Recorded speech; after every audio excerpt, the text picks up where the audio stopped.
Hey everyone, thanks for joining us on another campground review. Now, we did a review on this, I don't know, probably like 6 years ago. We felt it was appropriate to do a updated review because it has changed, and unfortunately it hasn't changed for the better. We're going to take on a full campground tour. We're going to give you our must-haves, like-to-haves, deal breakers, and then we're going to tell you what we think about this place, give you the price, and let you decide. We have a lot of videos, a lot of travels coming out. We also do have our new RV resort report. Our first video is out. We'll link that one up above. But with that said, you want to make sure you subscribe, notification bell's on, because again, we have a lot of good information coming out for you, especially from this Hershey RV show. A lot of good info. Okay, let's jump right in. Where are we? We are at Gifford Pinchot State Park in Wellsville, Pennsylvania.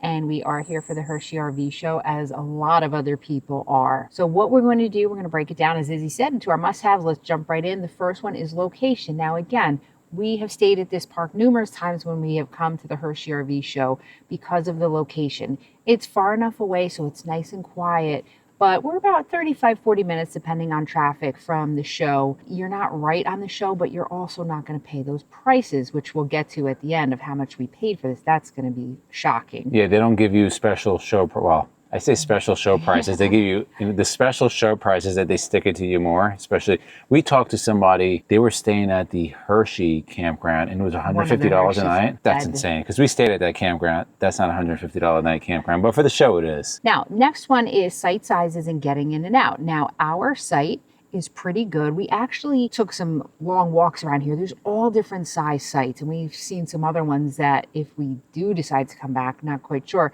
we would get instead, because there's even bigger. So Izzy's going to show you the site, but first of all, let's just talk about getting in and out. This is one thing that's changed a lot since the last time we were here. When we were pulling in, I unfortunately had to get out of the car. I was in the Tahoe, we had unhooked, and I had to get out and pull trees aside so Izzy could go through without scratching the sides of our motorhome. Now look, I mentioned there are many different site sizes. A lot of them are quite large.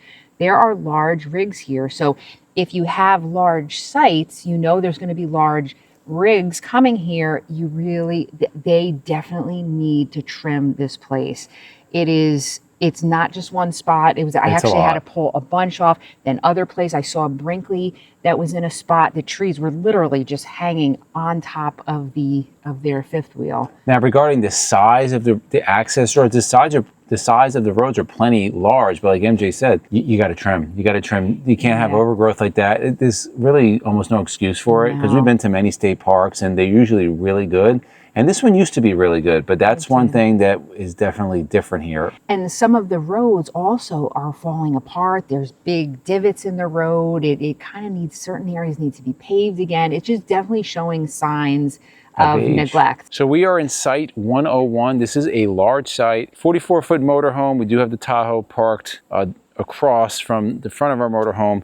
It's a large site, comfortable, easy to get in. Grass and gravel, a mixture of both, but we'll kind of show you some of the things. This is not a full hookup site, so it's only electric. There is water throughout the park. There are some full hookup sites, but even if you don't get full hookup, like I said, there's water spaced around the campground. Now, some of them don't work, which is, again, neglect. So let's show that the site is somewhat level. It could be better, about 9 inches off, but we're able to level.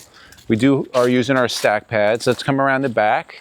You can see you have a place there to hang garbage. Very large. You see how much room we have. The lake is right behind us. You have a fire ring here, 50, 30, 20 amp. Really nothing over here on the driver's side. Now, this was a little bit of a problem. I brought a ladder with me. I had to break off a lot of branches, and you can see right above me here, we had to move further toward the passenger side, because that would be a problem. That branch right there would cause some damage. So again, this could easily be trimmed. I truly feel if you're going to rent out sites like this for large motorhomes or fifth wheels, you should take care of that. Once I was able to break off some branches, we were able to open up the slide with no issue. But this is not the only site like that. There are a lot of sites with a lot of overgrowth. We do want to thank the sponsor of this video. Going to be Release Cleaner. Release Cleaner is an all-in-one cleaning solution. This is what we carry in our motorhome. The reason why is because you can clean everything. So whether it's going to be paint, rubber, roof, clothing, fiberglass, chrome, it doesn't matter. Originally developed for the aeronautics industry, now spilling over to RVs and golf carts and ATVs and all kinds of things, because the solution in here will associate with the dirt and make cleaning very easy. Now the front of our motorhome is completely clean. It's great for the bugs, but you can see our bay door here, hon, if you want to look at that. It's pretty dirty. We drove through some rain. So we're going to spray this in here with the foam dispenser and just show you how quickly this works.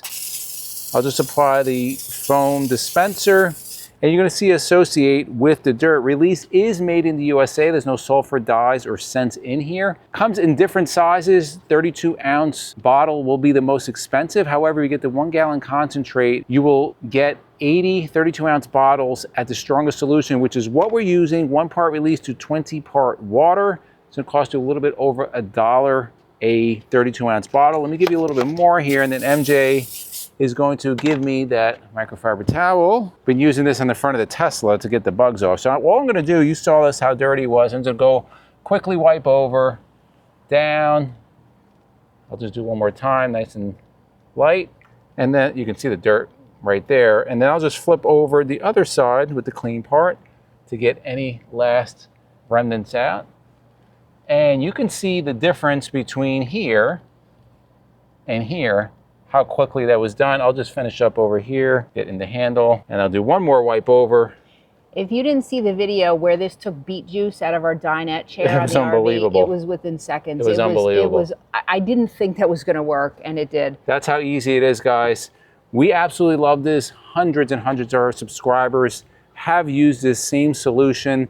If you go to releasecleaner.com and use the discount code Endless10, you will get 10% off of your purchase. Any purchase over $100 is free shipping in the US. Again, this is what we carry in our motorhome. Many of our subscribers have emailed us, have seen us in person, and thanked us for letting them know about this product. I didn't know about this product, and it works great. If you want more information, we'll put the link down below. Let's talk about a couple other things. I mentioned earlier the levelness of the site. This one is about 9 inches off. Again, it was getting close to that point where we had to put blocks, but we need to put more.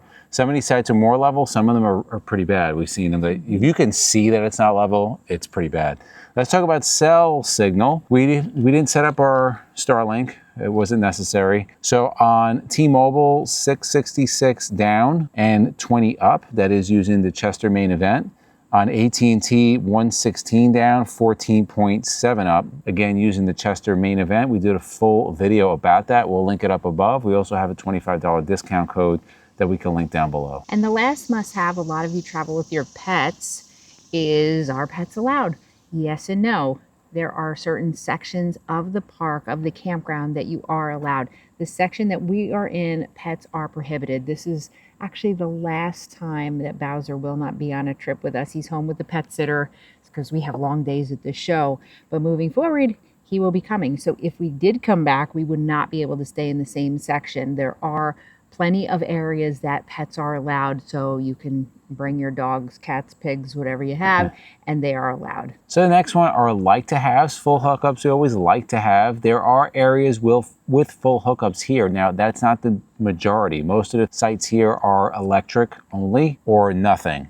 Again, there's a handful of full hookup sites. If you're booking and you're looking to come to the Hershey show, those are very difficult to find. You have to book those way in advance, but this is a large RV campground, and there's a lot of just electric sites. Next like to have is going to be the space in between sites. As expected, it's a state campground. You do have ample space. You're not one on top of each other, and there's plenty of space here. Next like to have is not a lot of overhang. That is not good here. As we've mentioned, many sites, ours included, in different areas of the site, there's just trees hanging on top of the RV. Like I mentioned, the Brinkley we saw all throughout the park. Again, you're gonna have, if you have a really big rig, we recommend getting out, somebody holding the branches aside so you don't go scratch up your RV. It's really something we would like to see them improve on. It's very simple too. Just trim around the sides. Yep. And the next thing is a dog park. It's a state park. So I don't think we've ever stayed at a state park that has a dog park. But as you can imagine, there's miles and miles of walking here that we've been doing. So you can take your dogs all around. Let's talk about bonuses. They do have tent sites. They also have cabins and yurts if you're interested in that. There is no camp store. The scenery is really nice. I mean, it's a state forest. There's a lot to see here. They have boating, fishing, all that. As far as like organized activities, there's nothing really organized, but you're outside, so you can make yourself busy if you want. But they do have an amphitheater area, so you could probably have something here if you wanted a ceremony or whatever. They have nice beach areas that is actually really well kept too. The beach, and then you can go swimming in the small swimming areas. As you said, they have boat launches. They have a lot of walking trails. They also have a volleyball court, which is actually close to us. They have bocce over there. Or not horseshoes, yeah. I don't even see equipment. You probably it's just have beat up. You have to bring your, like the volleyball court has all grass growing. I don't think it's used a lot. They have bathhouses all over. The bathhouses have also kind of declined since the last time we were here. They weren't always the cleanest, but it just doesn't seem really that it's being kept up. It's beat up, for sure. Like it definitely needs to be upgraded. And again, there's kind of no excuse for it. Like just it's clean, not the cleanest, but there's not like poop in the toilets. But it needs to be upgraded for sure. Yeah. There are bike lanes, fishing, picnic tables and grills. No pool, but again, you do have the lake, and there are a couple of playground sites around the campground, which is nice. Let's get into the deal breakers. Number one, breed restrictions. Nope, I don't think we've ever really been to a state park that had breed restrictions, so they're always good for that. There was a Doberman barking at me this morning. There was? But I think it was, the Doberman, they just like to, he was just like, woo, woo. The next one is bad reviews. They have a 4.4 Google rating. Again, I think it may have been a little higher the last time, but they're not horrible reviews. Let's talk about the landscaping, no maintenance. So the grass is cut, but it's regarding, again, like we said, like the trees and the road. Yeah, it's kind of, and the bathrooms certainly could do better on that. Types of workers, types of campers. The campers are fine. Everybody's been quiet. There's been no like parties at night. People are friendly. We've seen a number of subscribers. Another thing is the safety of the campground. This is one that's definitely good here. You're in a very safe place, including from bears, which makes MJ happy. There's no bear signs. I don't think we've ever seen a bear. Wow, the garbage. You're in PA. There's a bear somewhere. No, there is. But I mean, there's no sign. So there's not a high number of bears in this area. The garbage is out. They're not like, they don't have those like real tight bear-proof garbage cans. In terms of safety, I would feel comfortable walking around. Regarding the attitude of workers, they've been fine. We've seen them every once in a while. They wave. They're not overly friendly, but they're not nasty either. So that's been good also. All right, let's talk about the cost. So we are here for 7 days or 7 nights. Again, this is not a full hookup site. The full hookup site will be a little bit more, but it's really not much more. The cost for 7 nights is total $221.50, which comes out to like about $31 a night. So that's really good. Yeah. And that's kind of the saving grace. And I think that's where we'd probably come back.